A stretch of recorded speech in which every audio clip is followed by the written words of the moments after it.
We folks in northern New York are used to seeing snowy owls coming down every winter, but on occasion we get huge eruptions of snowy owls.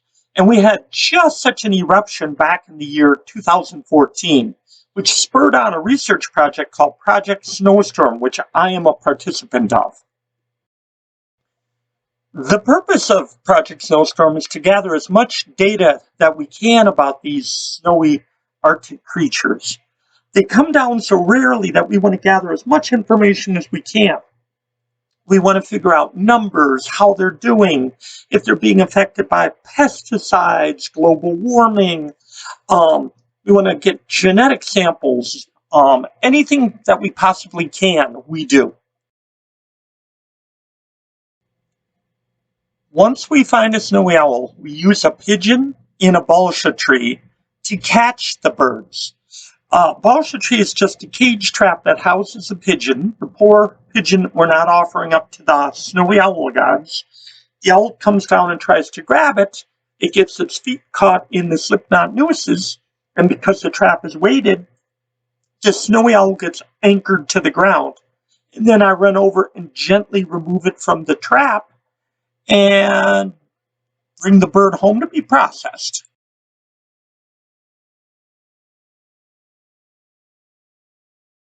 When working with these large owls, we have to be very careful that we don't get hurt, but also, more importantly, we make sure that the birds don't get hurt. While they're in our care, we show the utmost respect for these birds. We're trying to learn as much as we can about them and glean as much information as we can, but we don't want to cause them any undue stress. So the first thing we need to do is we take a mass of the bird, and then we also want to figure out what size band to put on the bird. Snowy owls usually take a Fish and Wildlife Service band number 9 for the females and an 8 for the males.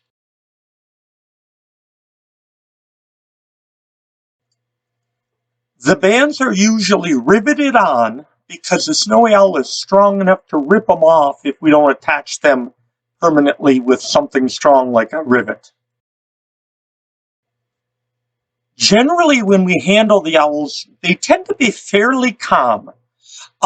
They're not totally happy with being around us, but at the same time, they tend to relax and they tend to sit there so that we can take care of what we need to with them and then get them back on their way just as quick as we can, quickly and safely. Looking at their plumage can give us an idea of how old the bird is. As you know, adult male snowy owls are practically pure white. The younger they are, the more speckling and flecking they have. Females also have a lot of speckling, so we'll look at specific feathers and the coloration on their body to determine how old they are, which is what you're seeing us do with the tail. Carly is marking this bird with a dot of color so that we can see it from a distance and we know it's already been caught and marked, so we don't have to harass it again. Unfortunately, quite often when snowy owls do come down to the North Country, they seek out airports and airfields.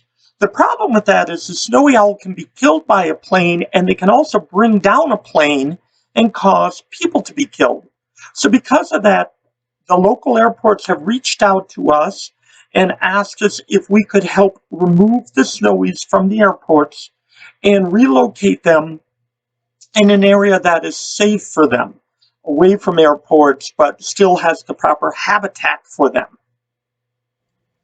Once we've gathered the data that we need and the bird has been banded with the U.S. Fish and Wildlife Service band, the bird is ready to be released. At this point, we take it back where we caught it if it wasn't at the airport to release it. If it was at an airport, we find a safe location and release it elsewhere.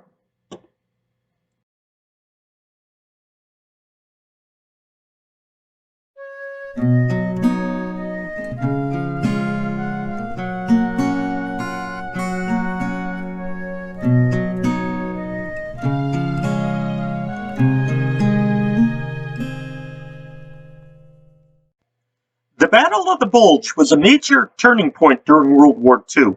It dealt a severe blow to the German forces. In this episode of The Wandering Gabboon, I wish to honor G.I. Gerald Ivan Brissett from Gabboon. He was seriously wounded during the battle and was even taken captive by the German army.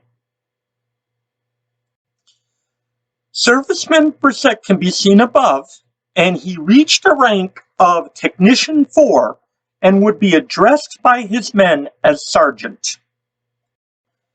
He was rescued by one of his own townsmen, Serviceman Red Marcion. When he was rescued, the 6-foot Brissett weighed less than 100 pounds.